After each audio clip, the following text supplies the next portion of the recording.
Assalamualaikum warahmatullahi wabarakatuh. Selamat siang Bapak Ibu.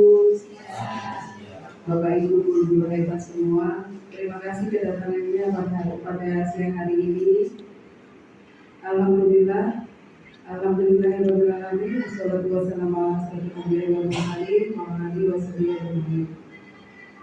Puji syukur kehadirat Tuhan Allah yang Maha Kuasa yang telah memberikan kesempatan kepada kita untuk berkumpul untuk memenuhi undangan Bu Evi pada siang hari ini dalam keadaan sehat walafiat. Salawat beserta salam marilah kita sanjungkan kepada Nabi Muhammad SAW. Semoga kita mendapat syafaat di akhir nanti. Amin. Di sini saya akan membacakan susunan acara yang akan dilalui pada kegiatan siang ini. Yang pertama adalah pembukaan, yang kedua adalah presentasi budaya positif atau diseminasi budaya oleh CGP yaitu Bu Erdi. Kemudian CGP angkatan 8 Bu Erdi Kristiana. Kemudian yang terakhir adalah penutup. Bapak Ibu sekalian, Bapak Ibu guru hebat, marilah acara pada siang hari ini kita buka dengan membaca Bismillah. Semoga acara yang akan berjalan lancar sampai selesai nanti. Bismillahirrahmanirrahim. Acara selanjutnya presentasi budaya positif yang akan disampaikan oleh Bu Erni. Waktu dan tempat kami persilakan. Silakan Bu Erni.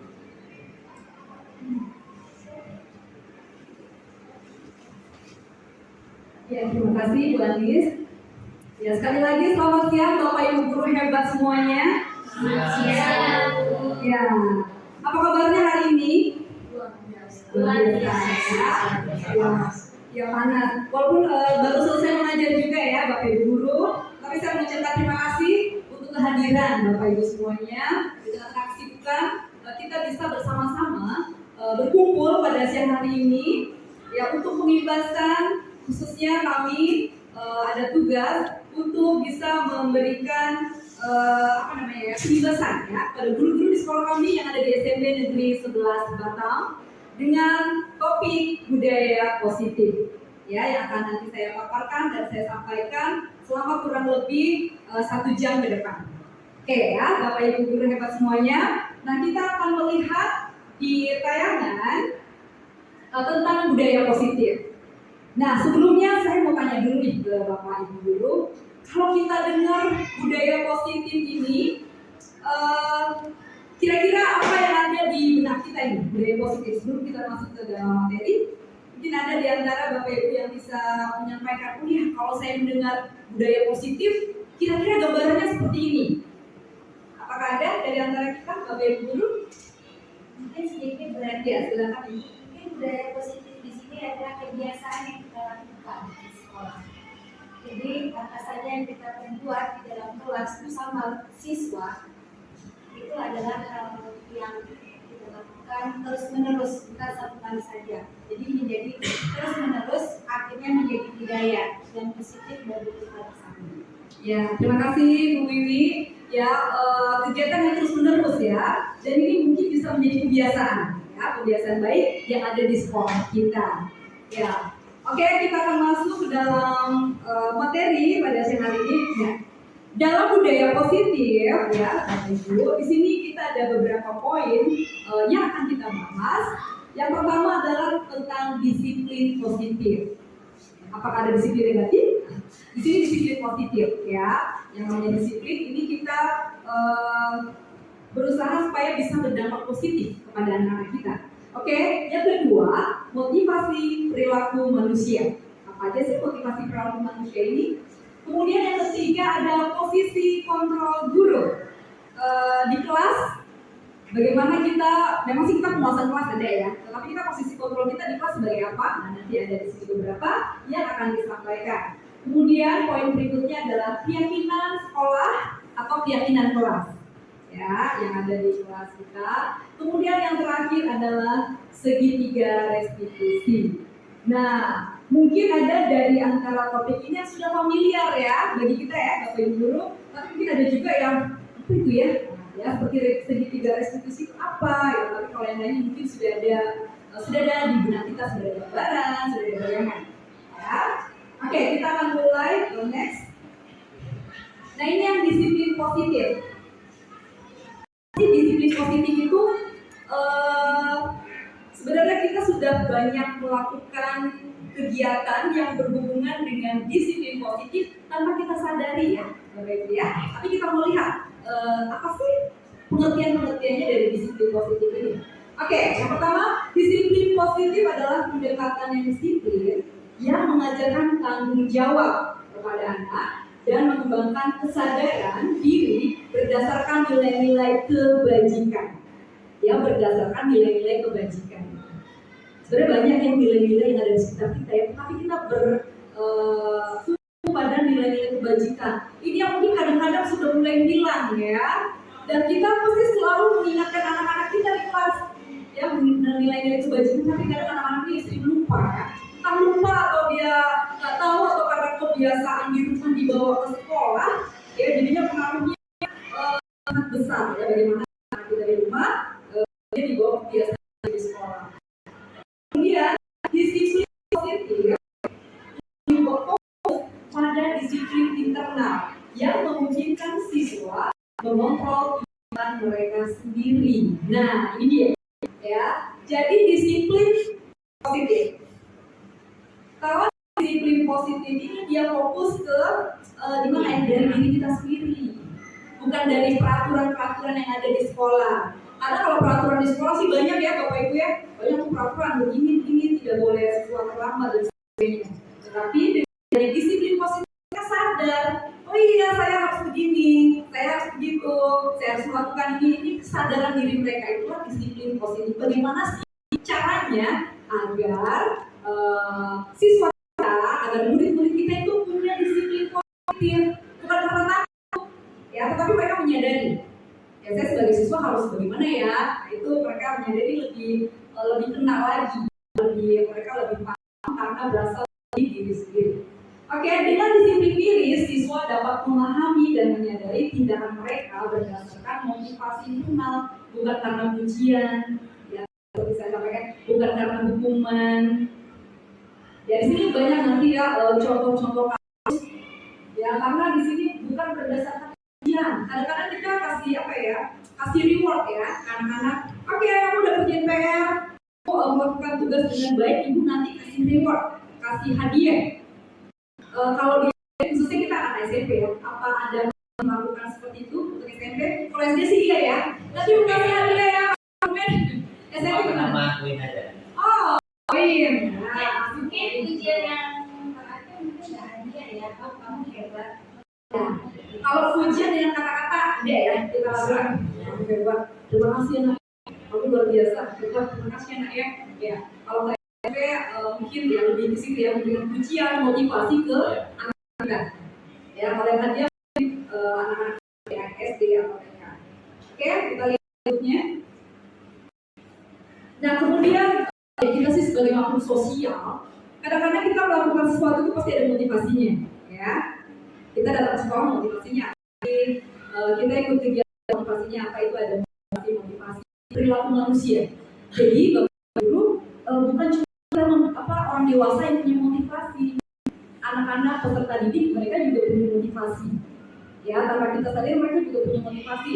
Mereka datang ke sekolah motivasinya untuk apa? Banyak ya, banyak dari kehidupan kita sehari-hari. Ya, motivasi perilaku manusia.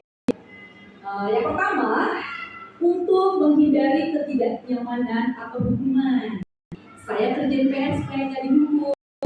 Saya datang ke sekolah supaya tidak kena poin. Nah ini motivasinya motivasi banyak ya, masih banyak nih peserta didik, murid-murid kita nih motivasi supaya tidak kena hukuman atau supaya nyaman. Ya, oke kita lihat yang berikutnya, untuk mendapatkan imbalan atau penghargaan dari orang lain.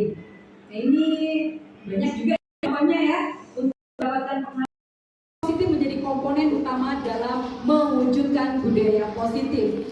Kalau disiplin positif sudah terbentuk, itu akan menjadi budaya positif yang ada di sekolah kita, akan menjadi kebiasaan di sekolah kita, dimulai dari diri sendiri. Ya, baik kita sebagai guru, kita menularkan ke siswa kita.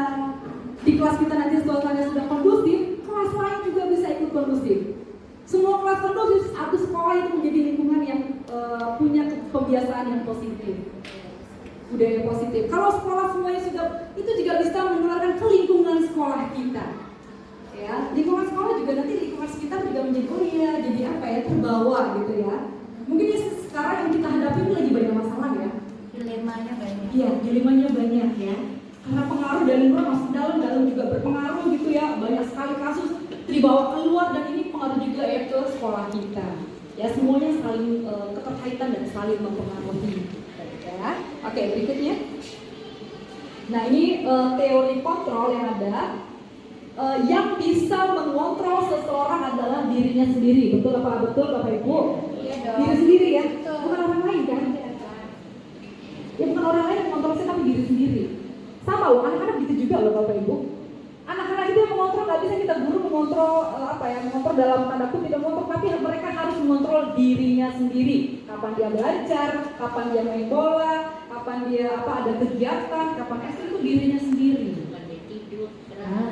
Kadang mungkin terus jadi ini ya, sampai nggak tidur nggak makan, itu harus kontrol dari dirinya sendiri. Ya, kita harus membantu mereka menyadarkan sifat-sifat mereka. Kalau di rumah tentu saja dengan orang tua ya, kita ambil bagian yang ada di sekolah. Ya, seseorang akan melakukan sesuatu atau tidak tergantung dari dalam diri orang tersebut, sesuai dengan motivasi pemenuhan dasar yang dimilikinya. Oke, berikutnya. Nah, ini tadi adalah teori motivasi. Ya, motivasi dibagi menjadi dua, internal dan eksternal. Ya, motivasi internal ini diinginkan oleh orang dalam rangka menghargai dirinya dengan nilai yang diyakininya. Kalau eksternal apa? Eksternal, keinginan yang dilakukan untuk menghindari ketidaknyamanan atau hukuman atau ingin mendapatkan imbalan dan penghargaan, ya, seperti yang sudah dijelaskan sebelumnya. Ya, oke, berikutnya. Nah, ini hukuman dan penghargaan. Ada hukuman, ada penghargaan. Ya, dua-duanya ini bagaikan mata koin ya, pasti ada ya dua sisi. Nah, hukuman dan penghargaan adalah salah satu cara mengontrol perilaku murid yang secara tidak langsung menghambat potensinya. Ya, baik hukuman dan penghargaan sama-sama memberikan dampak yang sama, yaitu ketergantungan dan bukan kemerdekaan. Kok bisa ya? Nah, ya, hukuman dan penghargaan. Jadi karena kami juga belajar di sini ya Bapak Ibu, jadi kita sama-sama belajar. Ya, di sini ada penghargaan. Jadi kadang-kadang begini loh Bapak Ibu, ketika kita memberikan penghargaan, ketika kita memberikan sesuatu itu kadang-kadang dia dampaknya bisa tidak selalu positif. Ya, kadang dampak itu negatif. Ya, dampaknya negatif. Kita kasih hadiah, dampaknya negatif. Padahal selama ini kita merasa kita memberikan penghargaan kan. Tapi setelah saya belajar ini loh, kok ternyata bisa jadi negatif ya? Karena apa? Kok bisa jadi negatif sih? Padahal kita kasih penghargaan loh, padahal kita kasih kasih penghargaan gitu ya, tapi kok malah dampaknya jadi negatif.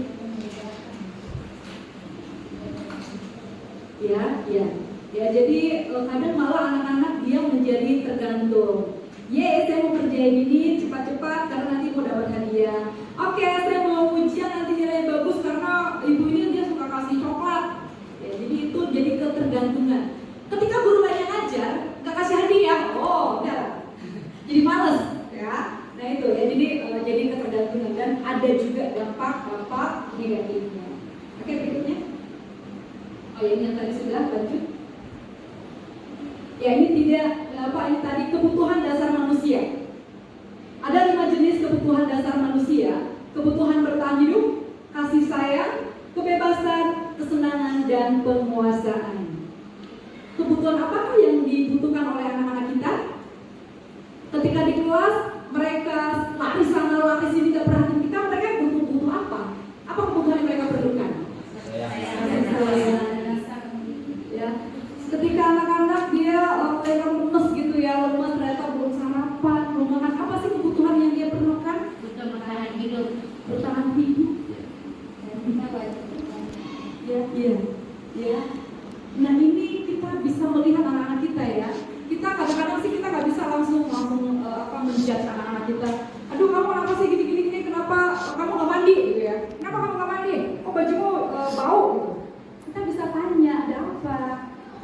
Ya ternyata mungkin orang tuanya di kampung atau bagaimana itu kita bisa tanya ke anak-anak. Ya apa kebutuhan yang mereka perlukan?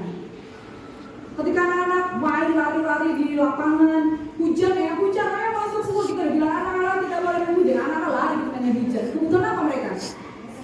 Kesenangan. mereka senang berjemur di situ. Iya, main-main itu, malah hujan tuh malah senang banget itu kesenangan ya.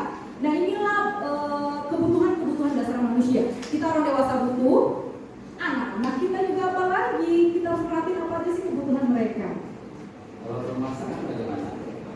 Kalau penguasaan, kebebasan sekarang penguasaan. Penguasaan ini dia penguasaan diri. Mas Andi, Ya, penguasaan diri. Dia kayak misalnya dia emosi, misalnya temannya gangguin dia ganggu balik. Nah, malah jadi makin masalah kan? kontrol pada dirinya ya. Iya. Karena dia anak baik-baik sih, cuma digangguin terus kan dia jadi marah. Ada ya? Ada kayak gitu. Sebenarnya anak baik sih, nggak masalah. Cuma yang sebelah sana gangguin terus, gitu ya. Perlu dia. Oke, berikutnya. Nah, ini adalah keyakinan kelas, adalah nilai kebajikan yang diyakini oleh warga kelas untuk menemukan motivasi internal dan budaya positif di kelas. Ya, oke, next. Ya, ini adalah segitiga restitusi, tapi nanti ada di slide yang lain. Oke, sekarang kita akan ke slide yang segitiga restitusi. Ada satu slide lagi Pak keluar dari sini.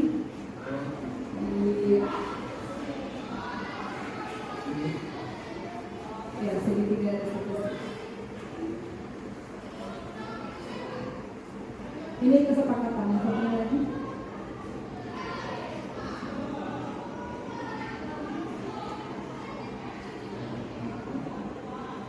Kayak video. Mau satu Pak segitiga. Sebelahnya kayaknya. Ya. Video. Iya, sepertinya video. Ya, tapi nanti di post ya. Ini demonstrasi kontekstual ya, karena kita sebagai guru, khususnya untuk CGP, kami mempraktekkan bagaimana sih mempraktekkan segitiga restitusi. Nah, sebelum kita melihat tayangan video yang ada, kita mau tahu dulu apa sih segitiga restitusi itu? Mungkin Bapak Ibu ada pernah dengar segitiga restitusi? Kalau segitiga sih dengar ya, tapi segitiga restitusi pernah? Baru saya dengar. Baru di kurikulum Merdeka? Iya. Di sebelumnya belum pernah dengar ya? Belum ada. Tapi ini sangat bagus. Ya, kita akan belajar segitiga restitusi. Oke, jadi di sini restitusi adalah proses menciptakan kondisi bagi murid untuk memperbaiki kesalahan mereka sehingga mereka bisa kembali kepada kelompok mereka dengan karakter yang lebih kuat. Restitusi juga proses kolaboratif yang mengajarkan murid untuk mencari solusi untuk masalah dan membantu murid berpikir tentang orang seperti apa yang mereka inginkan. Ya, jadi segitiga restitusi ini ada dasar-dasarnya ya Bapak Ibu. Coba mungkin berikutnya ada segitiganya. Apa aja yang menjadi bagian dari segitiga restitusi? Oke, ini dia. Jadi ini kita memakai segitiga restitusi ketika kita menghadapi masalah. Ya, setiap hari pasti ada masalah ya, Bapak Ibu, apalagi di kelas ya, banyak sekali masalahnya. Ya, sampai pusing. Nah, tapi kalau kita menerapkan segitiga restitusi, nggak akan lagi pusing-pusing. Ya, kenapa? Nggak tensi, nggak naik darah. Karena kita sudah bisa mengelola diri kita dan mengelola siswa kita. Ya, yang pertama ini nggak kelihatan ya, menstabilkan identitas. Yang menstabilkan identitas.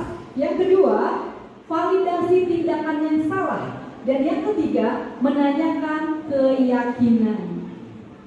Jadi Bapak Ibu, kalau misalnya kita menghadapi siswa ya, dia melakukan pelanggaran, kita bisa panggil mereka, tapi kita stabilkan dulu identitasnya. Dengan cara apa?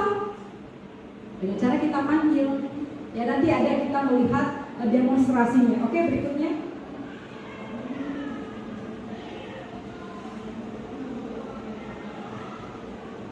Ya, bagian dasar tadi ya, bagian dasar dari segitiga bertujuan untuk mengubah identitas dari yang gagal menjadi sukses. Kayaknya kalau kita lihat ini anak-anak ini yang gagal-gagal ini, calon-calon gagal banyak gitu ya. Nah, gimana caranya mereka dari calon gagal jadi sukses? Nah, terus gitu ya. Jangan digagalin ya. Tapi kita bantu mereka untuk mencapai potensi maksimal mereka. Ya, mengarahkan anak-anak kita, ya mengarahkan mereka untuk mencapai sebenarnya mereka bisa lebih dari ini. Ya, tetapi nggak kelihatan ya karena udah 40 anak di kelas, hari-hari ketemu dengan mereka, sebenarnya mereka punya potensi yang besar loh tanpa kita sadari. Ya, oke, lanjut.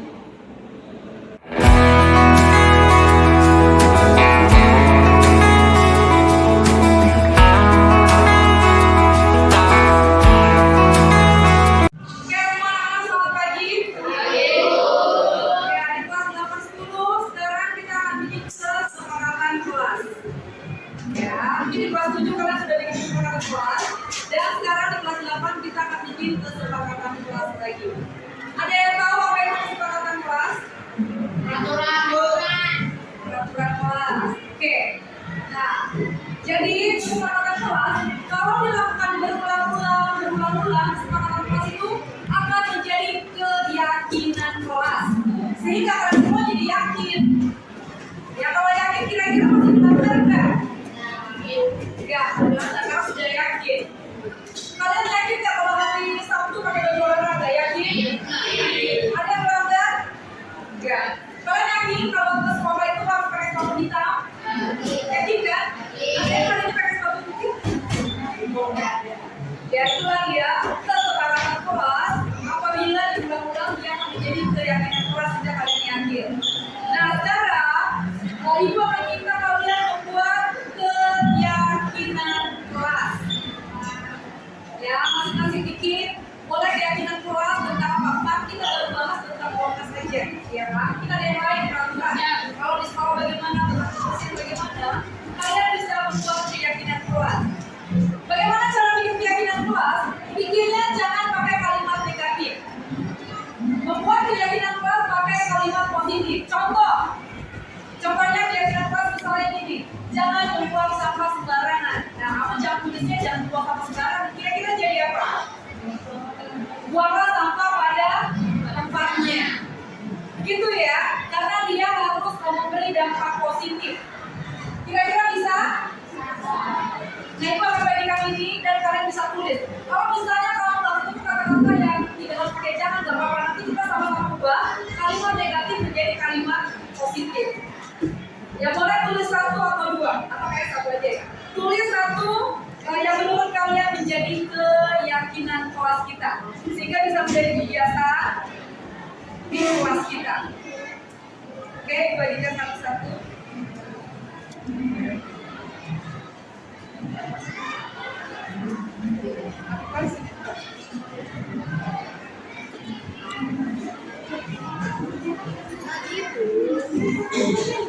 Oke, semua boleh tulislah pakai penamu.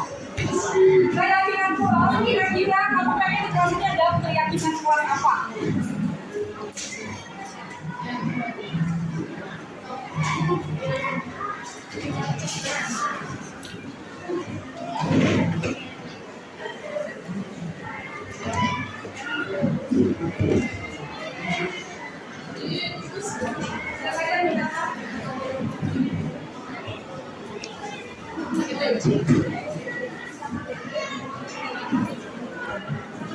Tulislah 1 keyakinan kelas. Oke, bagi yang sudah menulis kesepakatan kelas, boleh maju ke depan dan ditempel. Dari website selatan, langsung ditempel saja. Dilanjutkan dengan yang barisan yang lain.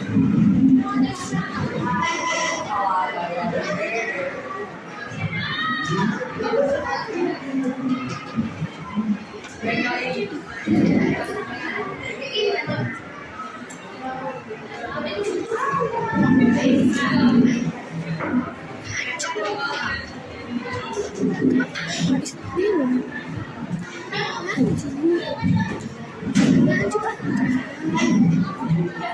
lanjut aja, cuma satu.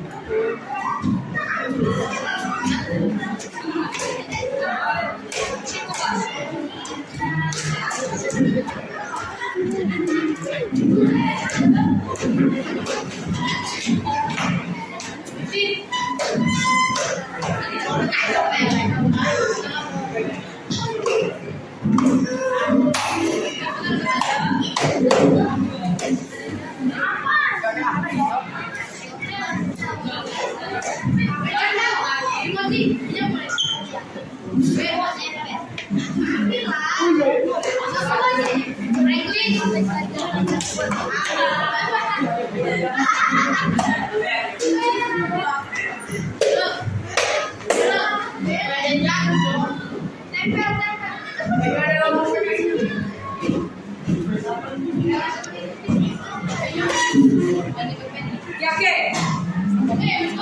semuanya sudah menemukan kesepakatan kelas ya. Ibu akan baca apa saja pelaksanaan piket, ini tentang piket ya. Warna apa batasnya? Tidak tidur di jam pelajaran, ada yang tidur di jam pelajaran, ada piket tentang sampah dan berisik. Nah, dan berisik atau teriak-teriak ya ketika tidak ada guru. Kerjakan PR, bukan di mana ya PR. Jaga kebersihan, piket, bayar waktu tepat waktu,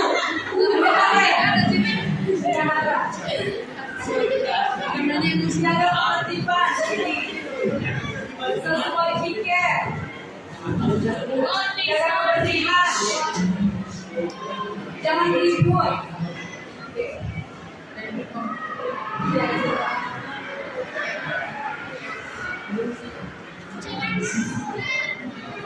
Jangan membuli teman. Nah ini ya bagus ya. Kira-kira kalau jangan membuli teman kita ganti ke kalimat positif apa?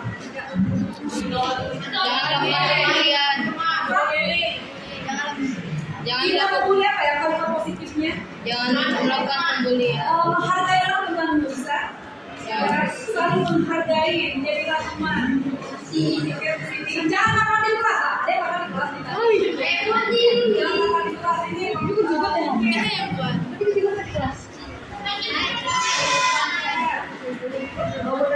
Seragam. Tapi kalau seragam sih kalian sudah melaksanakan ya. Kita sepakat ya seragam sesuai mengerjakan PR.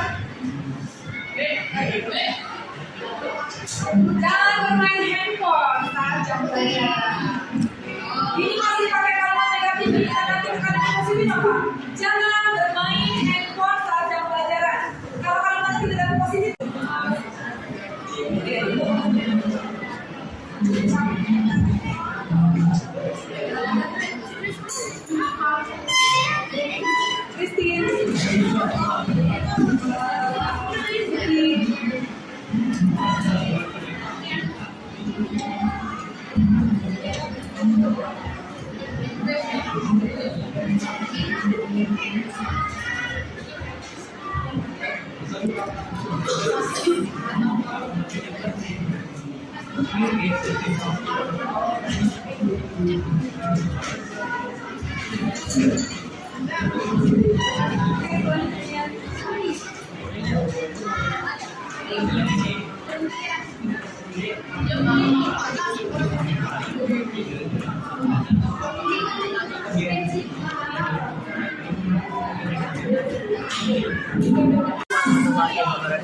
Saya hari ini dari kelas 10 SMP Negeri 11 Batam.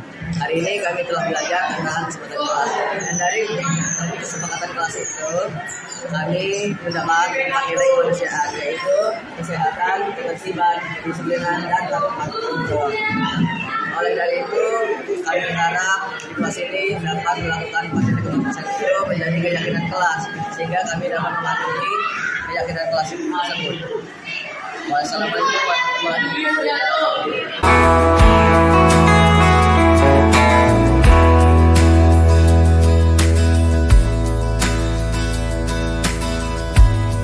Ya oke, di sini ada Raka. Kamu namanya Raka ya? Ini juga Raka ya? 2 Raka. kemudian Sapio dengan siapa namanya? Muhammad. Oke. Kalian tahu kenapa ibu panggil? Kenapa? Ya. Kenapa tadi ibu panggil? Karena masuk datang terlambat. Oke, kalian terlambat datang ke kelas. Kenapa kalian terlambat datang ke kelas? Gara-gara main. Kalian main di mana tadi? Di atas itu ya. Oke. Kalian naik tembok. Kenapa kalian naik tembok? Main aja. Kenapa naik tembok atas?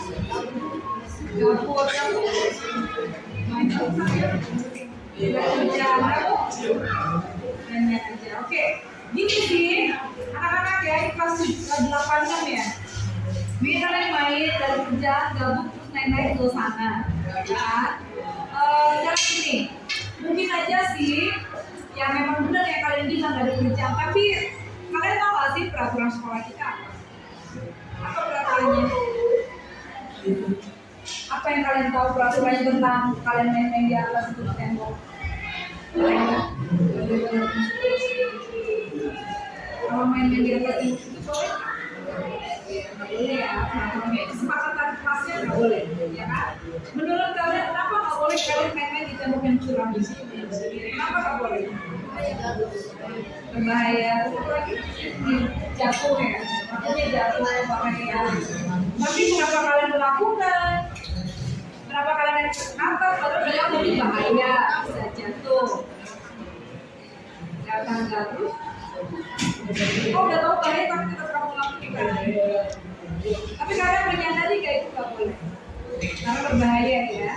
Oke, sekarang ibu tanya, menurut kalian kira-kira bisa apa akan kalian lakukan lagi nggak besok kayak gitu? Bener? Apa buktinya kalian lakukan lagi? Iya, dengan bukan dalam pelajaran itu aja, tapi dengan guru siapa aja, apakah bisa istirahat, kemudian apa kalian akan naik-naik lagi? Itu kan kesepakatannya kalian mau naik lagi ke atas atau enggak? Benar ya? Oke ya bagus ya kalau enggak kan nggak usah, kan tadi kalian bilang bahaya kan? Ya, tapi itu berikutnya kalian tidak lakukan lagi. Benar ya? Oke ya. Jadi itu kalian berlima ya sudah tahu itu bahaya, berarti nggak usah kalian lakukan lagi ya. Oke.